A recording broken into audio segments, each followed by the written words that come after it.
Bonsoir à tous, vous écoutez le deuxième entretien de la revue Militant de décembre 2022 et janvier 2023.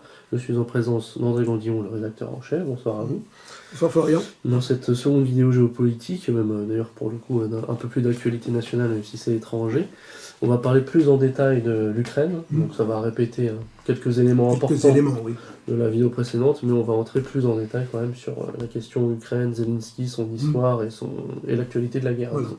Donc voilà, sur la question ukrainienne, qu'est-ce que vous pouvez nous dire pour commencer? Comment en est-on arrivé là?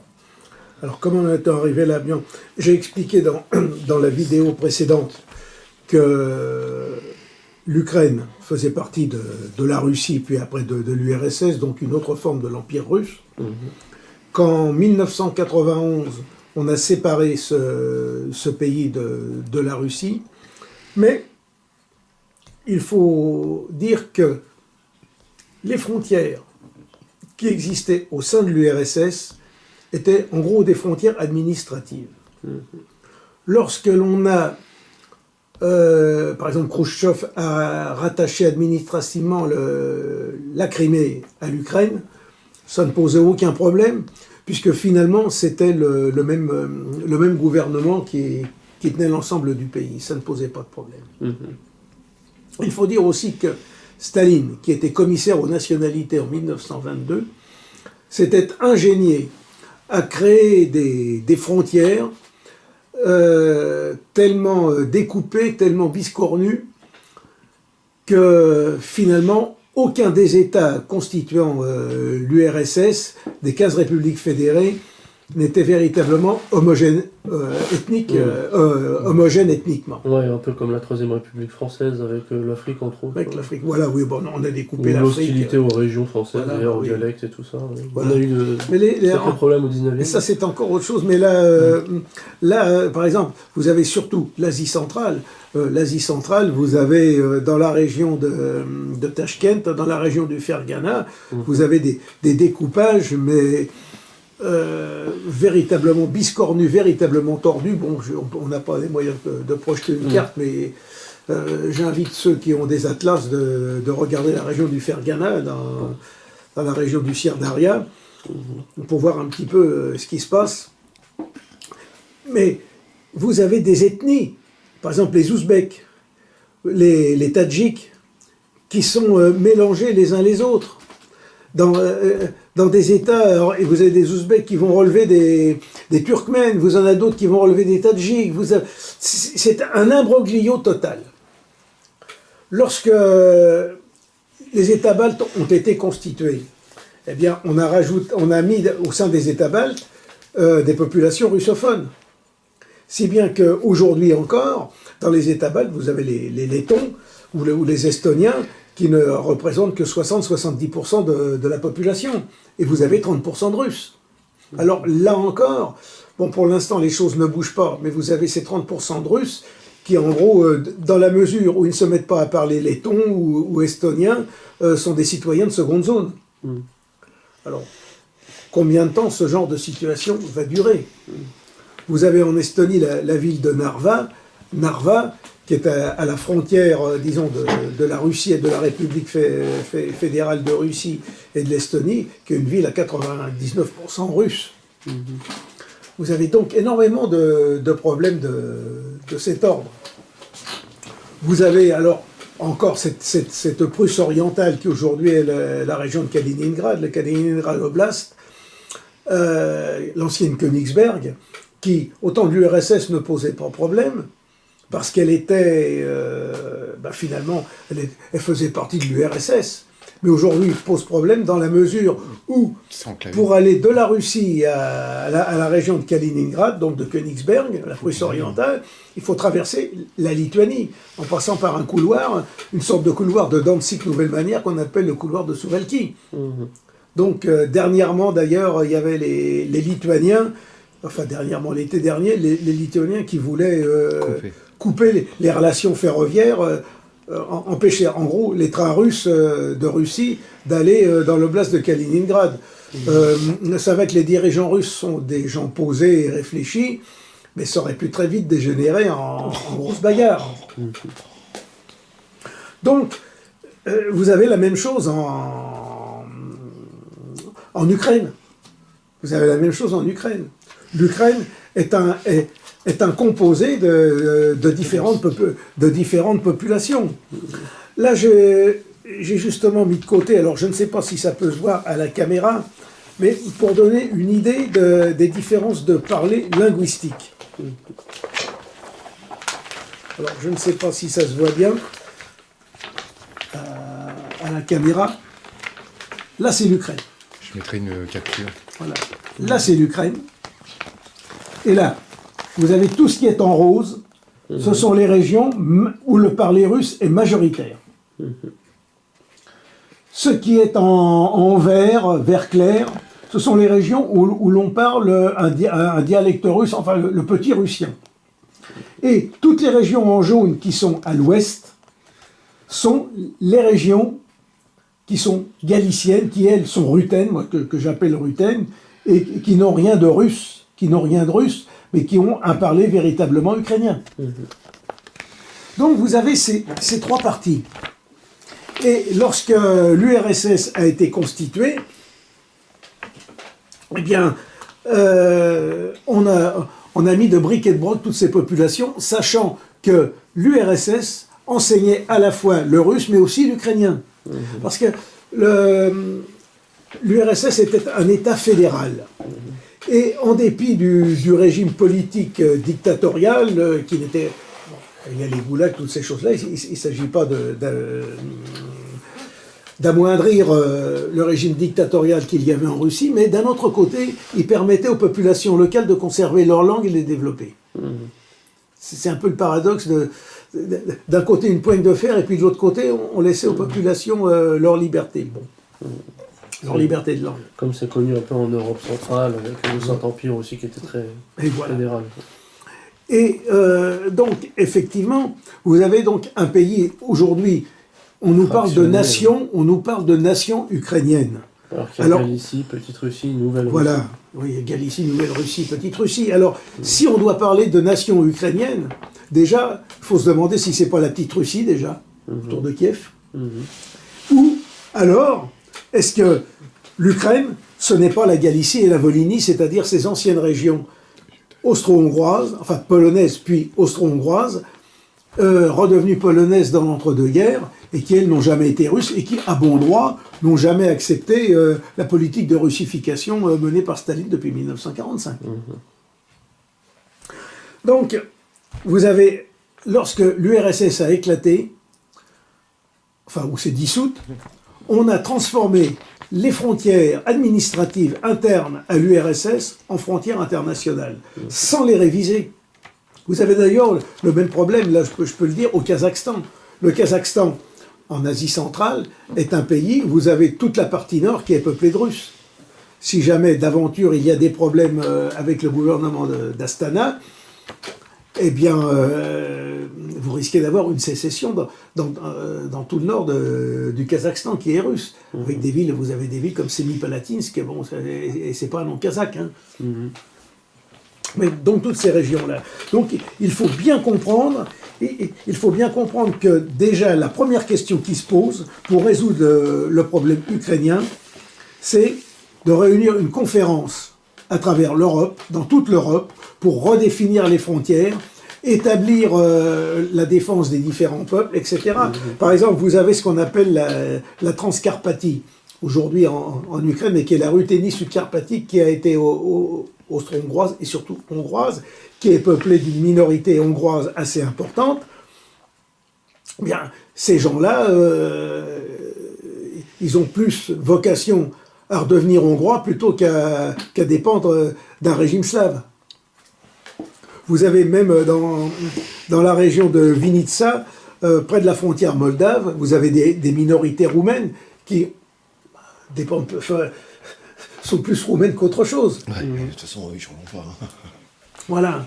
Vous avez aussi alors là cette histoire de Transnistrie. La Transnistrie, c'est quoi?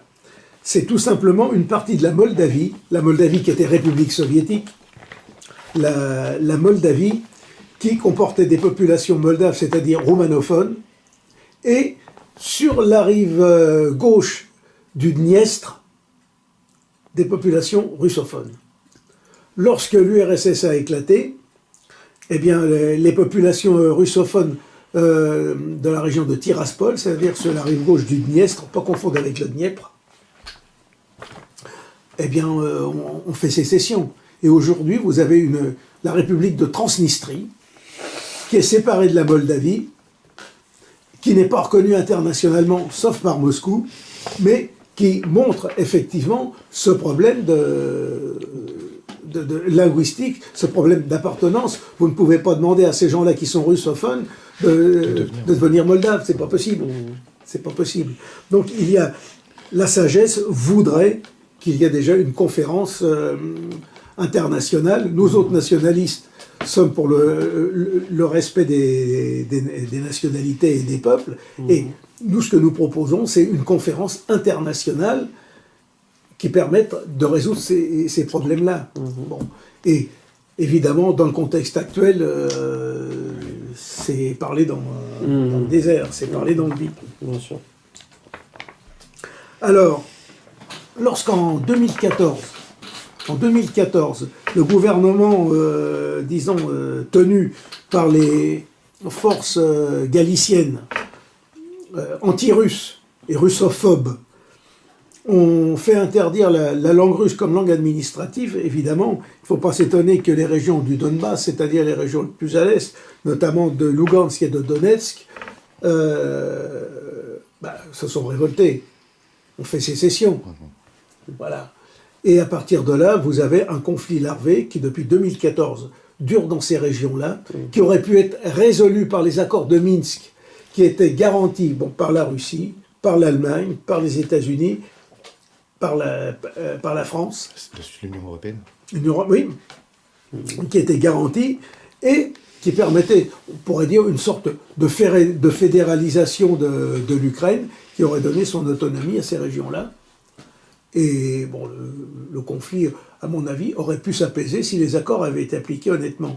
Mais comme nous l'avons dit dans la précédente vidéo, les Occidentaux n'ont jamais voulu appliquer ces accords. Et pire encore, maintenant, il y a Merkel, l'ancienne chancelière allemande, qui s'en vante. Qui se vante, en gros, d'avoir circonvenu Poutine, de lui avoir fait un bras d'honneur. Donc, en plus...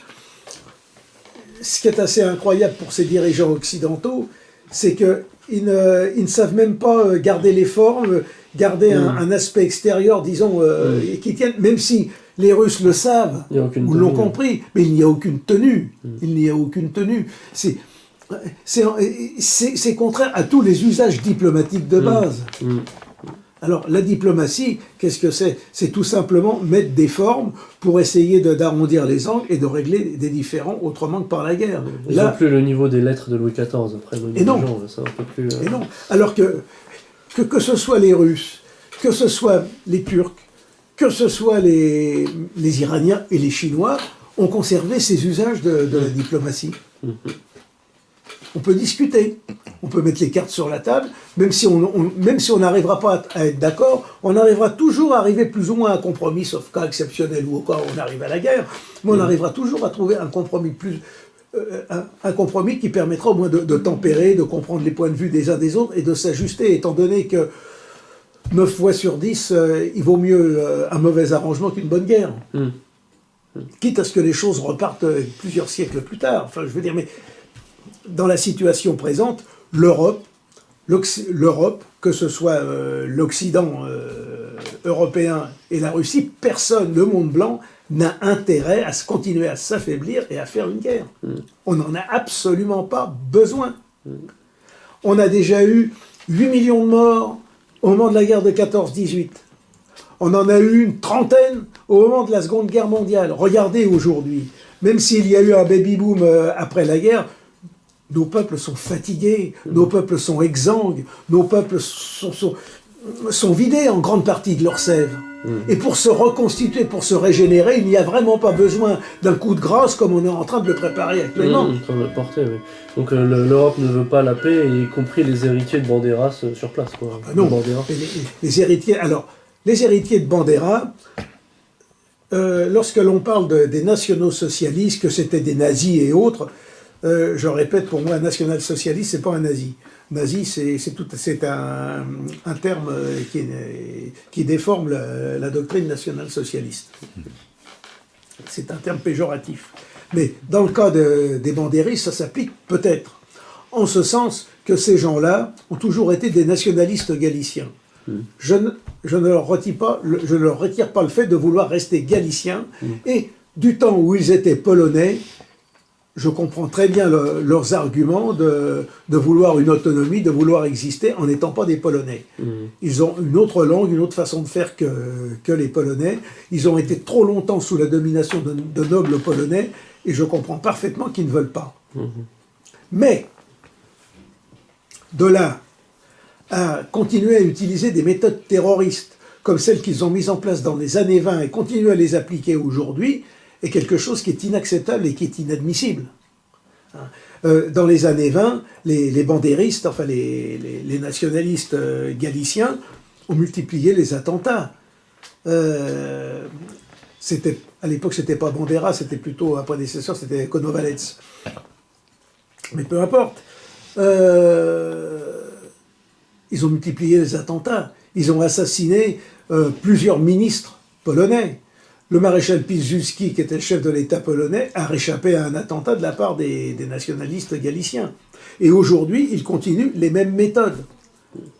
Et ces nationalistes galiciens ont gardé un pied à l'étrier parce qu'après 1945, ils sont passés, disons, au service de l'OTAN. Bandera et tous ses amis étaient au service de l'OTAN. Bandera vivait tranquillement jusqu'à son assassinat par des agents soviétiques, vivait tranquillement à Munich. Il est assassiné en 1959. Et les Américains avaient soutenu les bandéristes pour maintenir une guérilla qui a duré jusque dans les années 50 en URSS. Alors là encore, le contexte était différent. Mais aujourd'hui, ce que, disons, le régime communiste faisait, ou les Polonais faisaient aux Galiciens, ces mêmes Galiciens sont en train de vouloir le faire aux Russes. Mais en appliquant les mêmes méthodes de massacre. Actuellement, dans la guerre, ces gens-là massacrent les populations civiles, évitent de faire des prisonniers et les abattent. Et vous avez le chef de l'état-major du régime de Kiev, ukrainien, qui a déclaré dernièrement quelque chose d'assez incroyable, qu'ils avaient appris par expérience qu'il fallait tuer les Russes, qu'il fallait tuer tous les Russes, et que la seule chose à faire, c'était d'avoir le courage de le faire. Vous trouvez ça sur Internet. Hein. Donc, ces gens-là, ce sont des assassins et des bandits. L'assassinat d'Aria Dugin a été fait par des terroristes ukrainiens, alors que cette jeune femme était une nationaliste russe qui faisait du journalisme et qui finalement, à part de défendre la Russie, ne faisait rien d'autre. Et en face, la tactique russe, donc quelle est sa spécificité, leur opératif Justement, alors dans la guerre qui s'est lancée, les Russes ont face à eux, face au Donbass, ce qu'on appelle une ligne Maginot, parce que c'est une succession de fortins, Adieyevka, Malinka, enfin, qui ont été construits depuis 2014 face au Donbass, avec l'aide de l'OTAN, pour servir à la fois de contenance du Donbass, mais aussi donc des populations russes du Donbass, mais aussi peut-être de base de départ pour une invasion, une reconquête du Donbass. D'ailleurs, aujourd'hui, vous entendez Zelensky qui n'arrête pas de dire « on va récupérer le Donbass, on va y aller, et demain on ira même en Crimée ». Ce qui est totalement irréaliste d'ailleurs. Mais vous avez ce discours jusqu'au boutiste. Or, les Russes, au lieu de foncer sur cette ligne Maginot et d'y laisser des milliers de morts, ont préféré la contourner. Et au lieu de mener une attaque offensive, les Russes ont tenté de mener dans l'ensemble une attaque défensive. Donc, autrement dit, profitant de leur supériorité en artillerie, ils écrasent progressivement tous ces fortins de la ligne Maginot et ils tombent actuellement, là, dernièrement, je crois savoir que le fortin de Marinka, le point d'appui de Marinka est en train de tomber aux mains des Russes. Bientôt, ça sera Artemovsk ou Bakhmout. Alors, les Russes, on nous dit, ils ont voulu conquérir toute l'Ukraine, ils ont échoué à conquérir toute l'Ukraine. Alors, un pays plus grand que la France, si vous voulez l'envahir et le conquérir avec 150 000 hommes, ou bien vous avez des dirigeants incompétents, ou bien ce n'était pas du tout l'objectif. Alors quel est l'objectif réel? Nous n'en savons rien. Peut-être qu'en menant au début une offensive sur Kiev, c'était pour essayer de faire tomber le régime. Est-ce que c'était aussi une opération de diversion? Mais ce n'est pas avec 30-40 000 hommes, ou même 15 000, c'était pas énorme, ceux qui ont lancé des attaques sur Kiev, que vous pouvez investir une métropole de 3 millions d'habitants. Alors par contre, les armées russes ont très vite avancé dans le sud, dans la région de la mer d'Azov, dans la région de Zaporizhia ou de Kherson. Jusqu'au Dniepr, ils ont avancé très vite. En quelques jours, ils avaient occupé ou libéré ou délivré toutes ces régions, si on peut dire, enfin, selon le langage que l'on choisit. Et par contre, il y a une chose, les Russes ne devaient pas s'attendre à ce que les forces de Kiev reçoivent une telle aide de la part de l'Occident. Ils pensaient que le régime allait s'effondrer assez vite. Alors, quand on parle de l'art opératif russe, c'est une technique qui consiste à ne pas s'attacher à la conquête du terrain, qui consiste à considérer le conflit d'une manière de vue d'ensemble, à considérer le terrain comme un système dans lequel on peut avancer, on peut reculer, mais surtout l'objectif étant moins de conquérir du terrain, d'avoir des victoires du genre, je sais pas, moi je vais dire la campagne de France en 40 pour les Allemands, ou des grandes victoires, que de affaiblir et détruire l'ennemi. Et de ce point de vue-là, l'armée russe y parvient très bien. Actuellement, l'armée ukrainienne est quasiment détruite. Elle n'a quasiment plus d'armement. Et elle ne tient que parce qu'il y a des aides qui sont envoyées par les Occidentaux, par les Américains, par les Français, avec nos fameux canons César. Je crois qu'on en a 75, on en a déjà envoyé le quart en Russie, en Ukraine. Donc on se défait. Et aujourd'hui, on voit très bien que, d'ailleurs, il suffit de lire les différents communiqués qui sont faits même par les Kieviens, que l'armée ukrainienne est exempte. D'ailleurs, aujourd'hui, on estime, les estimations les plus sérieuses disent qu'il y a à peu près 7, 8, 9 000 morts côté russe, vous en avez 100 000 côté ukrainien. Voilà. Donc la Russie aujourd'hui veut détruire, son objectif c'est de détruire les forces militaires, et à partir de là, lorsque les forces militaires ukrainiennes du régime de Kiev seront détruites, va pouvoir avancer. Alors avancer jusqu'où? L'Ukraine, les Russes n'ont aucun intérêt à occuper la Galicie. Ce sont des gens qui ne veulent pas d'eux et ils le savent très bien. Par contre, récupérer tout ce qu'on appelle la Nouvelle-Russie, c'est-à-dire toutes ces provinces qui ont été conquises par Catherine II, par la Russie dans les années 1770, et données à la Russie par le traité de Kejnardy en 1776, sont des régions peuplées de Russes, à 80% de Russes, et là, ce sont des régions qui ont peut-être vocation à redevenir russes.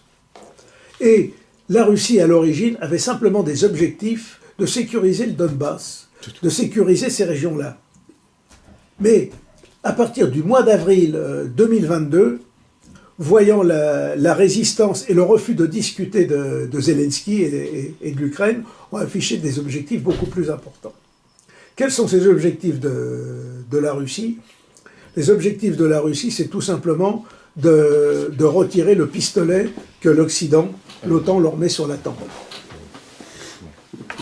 Alors, plus l'OTAN va armer l'Ukraine, le régime de Kiev, plus les demandes de la Russie, les objectifs de la Russie vont être étendus. Les guerres se maintiennent parce qu'il y a les deux parties qui veulent continuer. Bon, dernièrement... Il y a Elon Musk, oui, c'est ça, ses satellites. C'est Elon Musk avec ses satellites qui informe l'armée ukrainienne pour guider ses tirs. L'armée ukrainienne fonctionne aujourd'hui en grande partie avec des mercenaires occidentaux. Il y a beaucoup de Polonais. Erwan Castel, qui est un Français qui travaille à côté des Russes, dit qu'on entend de plus en plus parler polonais dans les lignes ukrainiennes. Ces Polonais d'ailleurs qui sont volontaires, mais qui bien souvent subissent ce que les Russes appellent le hachoir à viande et qui repartent malheureusement en position allongée dans leur pays natal, ce qui commence à poser d'ailleurs, je le sais, des problèmes en Pologne. Position latérale de sécurité. Voilà. Le fait qu'il y a énormément de blessés en Ukraine, au point que les hôpitaux ukrainiens sont débordés, que les forces ukrainiennes elles-mêmes ne soignent même pas leurs blessés, les abandonnent sur le terrain, ce qui crée des problèmes de septicémie, qui crée des morts, enfin bref, c'est monstrueux ce qui se passe. C'est monstrueux. Et dernièrement, là, nous sommes là le 21 décembre, vers le 15 décembre, j'ai appris que les Anglais, les Britanniques, envisageaient, aussi les Américains, de débarquer des troupes dans la région d'Odessa ou de Nikolaïev. Bon. Si ce genre de choses se passe, même si vous les habillez avec des treillis de couleur ukrainienne, ça ne va que pousser la Russie à aller plus loin. Donc, nous avons progressivement une montée aux extrêmes qui est en train de se faire. Voilà. Alors, on nous dit, les Russes sont battus, les Russes ceci, cela, ils ont reculé dans la région de Kharkov, ils ont reculé dans la région de Kiev. Alors, j'en ai parlé, ils ont reculé dans la région de Kiev, en grande partie parce qu'effectivement, ils n'avaient pas engagé les moyens suffisants pour s'emparer de Kiev, et aussi par le fait que la résistance ukrainienne, à mon avis, a été plus importante que prévu. Mais aussi, dans certaines régions, lorsque vous avez des régions qui sont plates, des régions de plaine, quel intérêt avez-vous à les conserver, à immobiliser des hommes? Autant vous replier sur des positions préparées à l'avance, des positions de collines, des positions montagneuses qui vous permettent de tenir le terrain, sur lesquelles les autres vont venir se faire briser et sur lesquelles vous allez les massacrer, les détruire. Et c'est ce qui se passe actuellement. Dans la région de Kherson, alors les médias occidentaux n'ont pas arrêté de parler, la grande défaite russe à Kherson. Alors là encore, à Kherson, les Russes sont partis d'eux-mêmes. Ils ont évacué la ville. Alors effectivement, il n'est jamais bon pour le moral des troupes d'évacuer des terrains conquis. C'est jamais bon non plus pour l'opinion du pays. On recule, on perd du terrain, c'est l'armée qui est en défaite. Mais j'en reviens à ce dont je parlais pour l'art opératif militaire russe. Perdre du terrain, reculer, n'a aucune importance. Vous aviez des théoriciens qui avaient relevé ça, c'est Alexandre Svietchine ou Triantafilov dans les années 30 qui avaient théorisé toutes ces choses-là, en montrant que c'est pas la possession du terrain qui est absolument essentielle. Surtout quand vous avez des régions plates comme ça. D'autant plus que il y a un barrage à 40 km au nord de Kharkov qui retient les eaux du Dniepr et qui, s'il lâche, va provoquer des catastrophes énormes en aval du Dniepr, notamment à Kherson. Si les eaux du barrage lâchent, la ville de Kherson est noyée sous les eaux avec les catastrophes que cela peut provoquer. Les Russes n'ont aucun intérêt. Et ils vont par contre essayer de protéger ce barrage, parce qu'à partir de ce barrage-là, il y a un canal qu'on appelle le canal de Crimée qui permet d'alimenter en eau la Crimée. Et ça, ils en ont besoin. Parce que la Crimée est ravitaillée essentiellement à partir de la région de Kherson-Zaporogie. Il n'y a pas d'eau dans la Crimée, c'est un pays très sec, hein. L'ancienne Tauride des Grecs. Donc, la situation, voilà où nous en sommes. Alors, dans l'Ukraine, on sait très bien que dans le régime ukrainien, il y a des gens qui voudraient calmer le jeu, qui voudraient discuter. Zelensky lui-même, par 2-3 fois, a été prêt d'accepter, même surtout au début, de discuter avec les Russes et puis d'essayer de régler le problème, si on peut dire, à l'amiable. À chaque fois, il a eu la pression des anglo-saxons pour l'inciter à refuser. Vous avez eu d'ailleurs l'ancien Premier ministre britannique, Boris Johnson, qui, apprenant que Zelensky, c'est au mois de mai-juin, était prêt à discuter avec Poutine, a fait le voyage de Kiev pour faire comprendre à Zelensky qu'il ne fallait surtout pas discuter. Pourquoi ? Bien, tout simplement parce qu'il faut à tout prix que l'Ukraine tombe dans le giron occidental, que soit un coin enfoncé dans le ventre de la Russie pour affaiblir la Russie et tenir la Russie. Donc aujourd'hui, il faut bien voir que le conflit qui se passe en Ukraine est un conflit entre les États-Unis, enfin le monde anglo-saxon et la Russie, par Ukrainiens interposés et peut-être un jour par Occidentaux interposés. Parce que aujourd'hui, comme il y en a un qui avait dit, je ne sais plus, un commentateur qui avait dit, à l'été dernier, oui, c'est ça, les Américains se battront jusqu'au dernier Ukrainien contre la Russie. Alors, l'avenir, oui, ça donne... Qu'est-ce qui se dessine, qu'est-ce qui se trace? Qu'est-ce qui se dessine à l'avenir? Il est bien difficile de le dire, mais on peut penser. Là, nous sommes au début de l'hiver. La Russie a mobilisé 300 000 hommes. Elle risque peut-être d'en mobiliser encore plus au fur et à mesure que les Occidentaux vont accroître leur aide au régime de Kiev. Et là, nous sommes le 15 décembre, mais nous pouvons penser que durant l'hiver, les Russes vont lancer une grande offensive pour essayer de nettoyer le terrain et puis essayer d'emporter au moins une victoire décisive dans l'immédiat. Voilà. Parce que, à mon avis, la situation risque puisque les Occidentaux ne veulent pas la paix, veulent à tout prix aller à la guerre, écraser la Russie, nous allons aller peut-être vers une situation à la vietnamienne. C'est-à-dire avec une situation pourrie, avec une zone frontière, des attentats, des guérillas qui vont se mener de part et d'autre. Alors, le seul moyen d'arrêter ça, ce serait que la Russie, effectivement, occupe toute l'Ukraine, et puis après fasse la partition de la Galicie. Mais on voit bien aujourd'hui, il y a des attentats qui se multiplient en Russie. Pourquoi ? Parce que vous avez des commandos ukrainiens qui sont infiltrés en Russie. Vous avez déjà, en gros, des ennemis de l'intérieur qui se développent en Russie et qui doivent être largement soutenus, financés, encouragés, entraînés par la CIA, par les anglo-saxons, et peut-être même par notre cher Soros, si on peut dire. Voilà. D'ailleurs, aujourd'hui, oui, je crois que c'est hier, le 20 décembre, Vladimir Poutine a donné des mots d'ordre, 5 mots d'ordre, comme quoi il fallait véritablement lutter contre les ennemis de l'intérieur, contre ceux en gros, ceux qui voulaient trahir la Russie, provoquer des attentats à l'intérieur de la Russie, la déstabiliser, faire du renseignement et autres.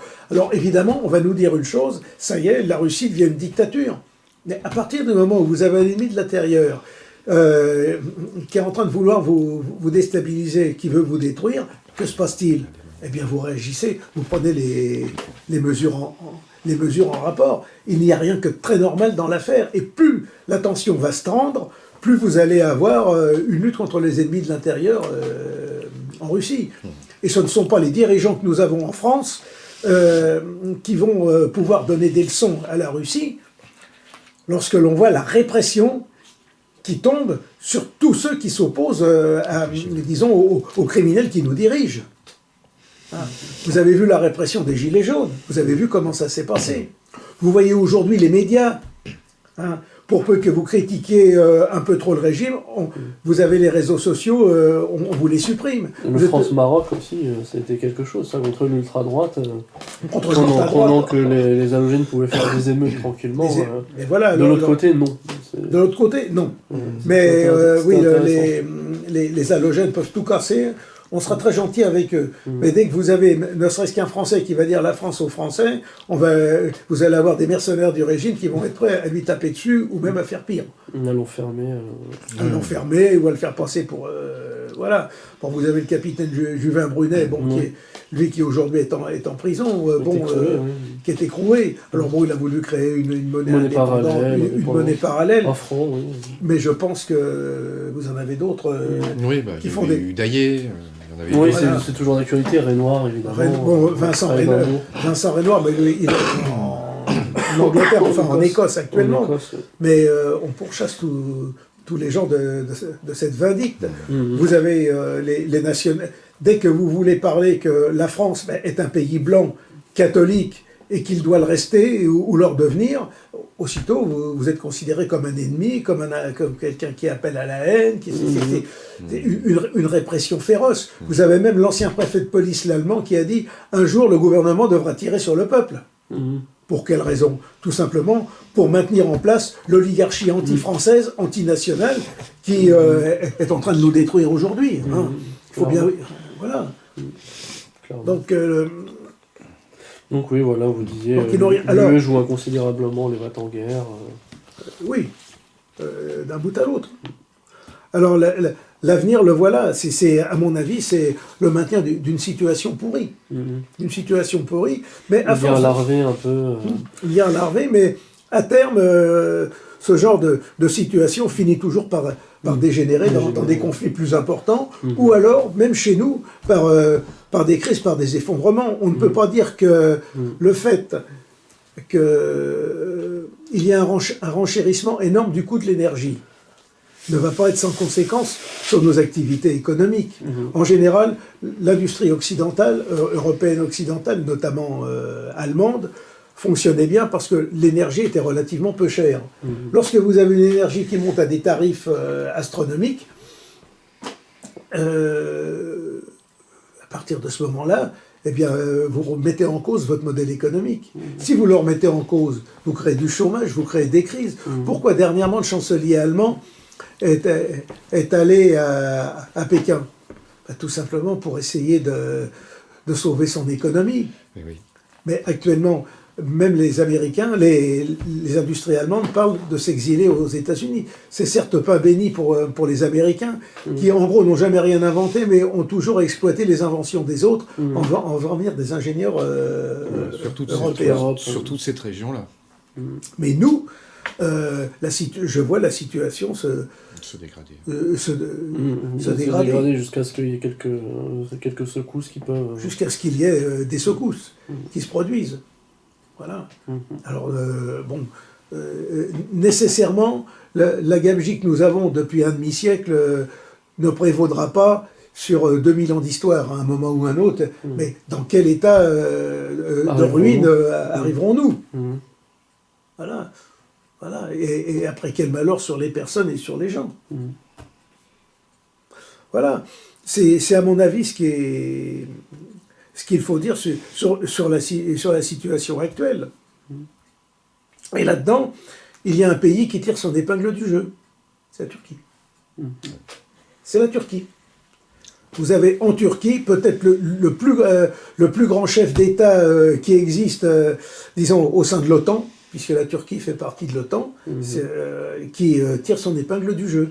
Non seulement il trouve le moyen de s'entendre avec la Russie, ne serait-ce que pour créer un point d'échange d'hydrocarbures et de gaz, un hub gazier, comme il a été dit, qui trouve le moyen de s'entendre avec l'Iran, qui est un ennemi, disons, héréditaire, si l'on peut dire, qui trouve le moyen de faire des bras d'honneur aux Américains, aux Occidentaux, tout en ne se coupant pas des Occidentaux, parce que les Occidentaux savent très bien que si ils appuient un peu trop sur la pédale des sanctions vis-à-vis de la Turquie, elle va se jeter si on peut dire, dans les bras de la Russie.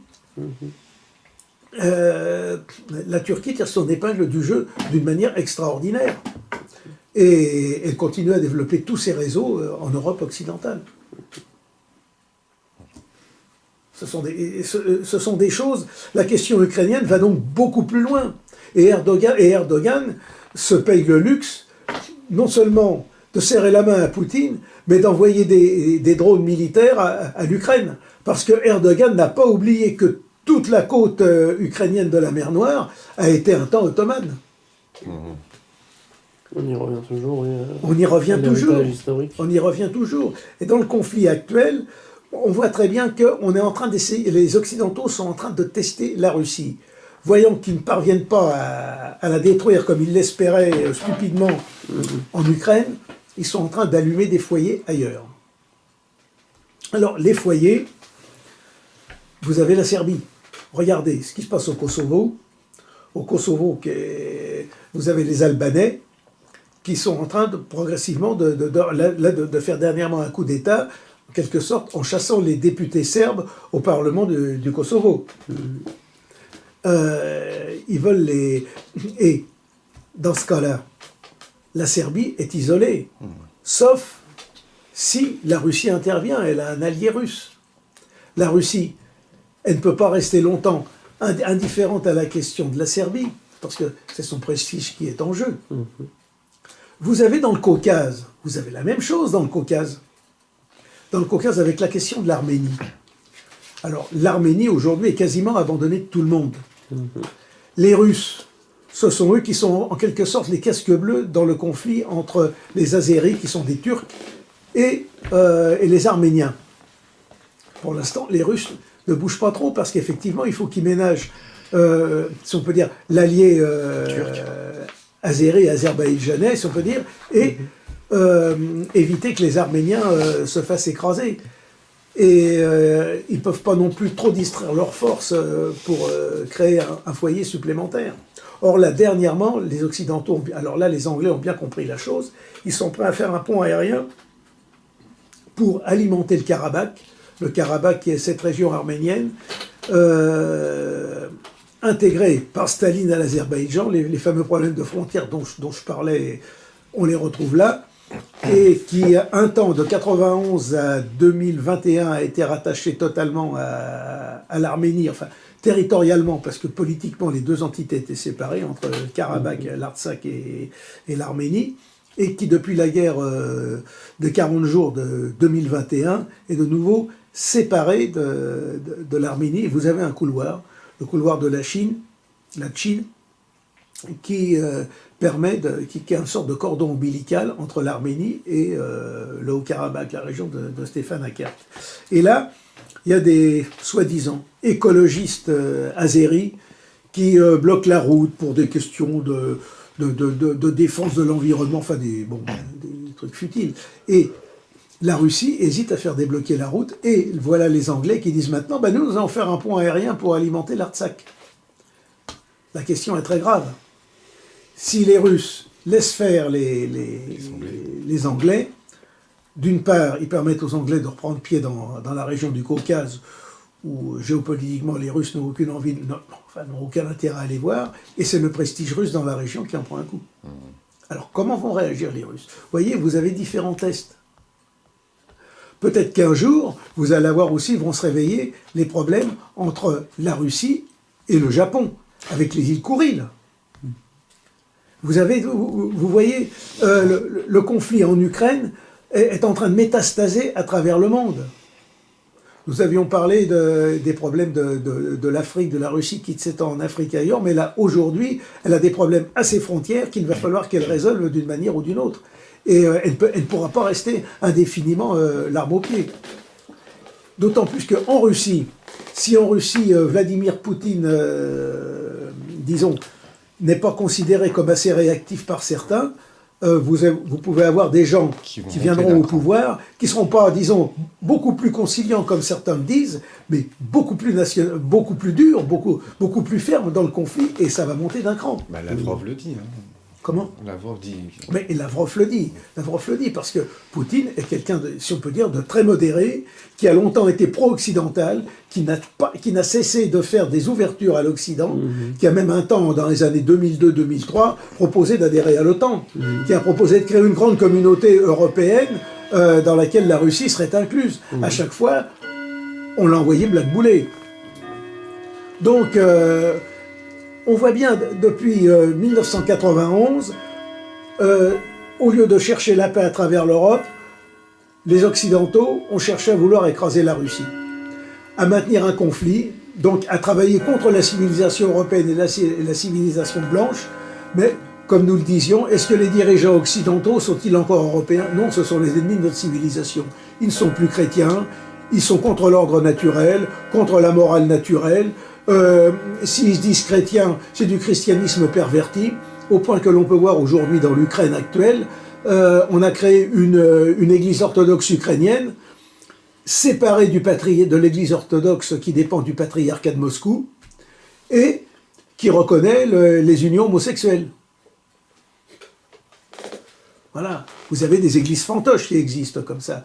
Donc, il faut bien voir, je le répète encore, c'est un combat de civilisation, c'est un combat, là, aujourd'hui, sans vouloir simplifier les choses, c'est un combat entre la civilisation et l'anti-civilisation.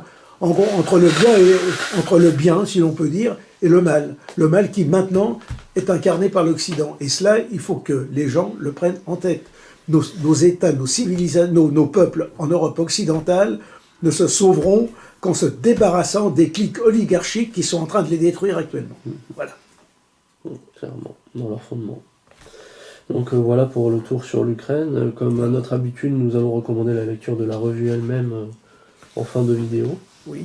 Alors, la revue Militant, effectivement, il y a eu, au mois d'octobre, un dossier qui a été fait sur la crise ukrainienne pour actualiser ce que nous avions déjà écrit au printemps sur l'histoire. Le prochain Militant, celui du mois de décembre, traite des problèmes en Asie centrale. Donc nous avons toujours des dossiers géopolitiques, nous avons aussi des dossiers économiques. Maurice Buffo a traité de l'affaire FTX, qui est une affaire financière avec les crypto-monnaies, mais qui est extrêmement importante. Il y a aussi un autre article qui traite des questions de propriété en Ukraine, parce que nous n'avons pas abordé le sujet, mais les terres ukrainiennes sont de plus en plus aux mains de groupes financiers internationaux. J'ai parlé de Vanguard et de BlackRock. Eh bien, ce sont eux qui deviennent les plus gros propriétaires terriens de l'Ukraine. D'où les intérêts qu'ils ont à ne pas voir les Russes venir mettre leur autorité dans la région. Enfin, les Russes, ce sont des terres russes, mais disons le pouvoir moscovite. Voilà. C'est donc les sujets que nous abordons. Alors, pour ceux qui veulent connaître Militant, ils peuvent souscrire un abonnement d'essai de 6 mois, renouvelable une fois, à 30 €, un abonnement normal à 59 €, un abonnement renforcé 85 €, et ils peuvent s'abonner sur le site PayPal de la revue en envoyant à revue-militant.fr. Ils peuvent aussi écrire à l'adresse Militant, boîte postale 154, 75 463, Paris CEDEX 10. Mais les problèmes que nous avons actuellement avec la Poste, qui risquent de s'aggraver, font qu'il vaut mieux, pour ceux qui le peuvent, faire leur contact, leur règlement par PayPal. Voilà. Très bien. Merci à vous et puis à la prochaine vidéo. À la prochaine vidéo.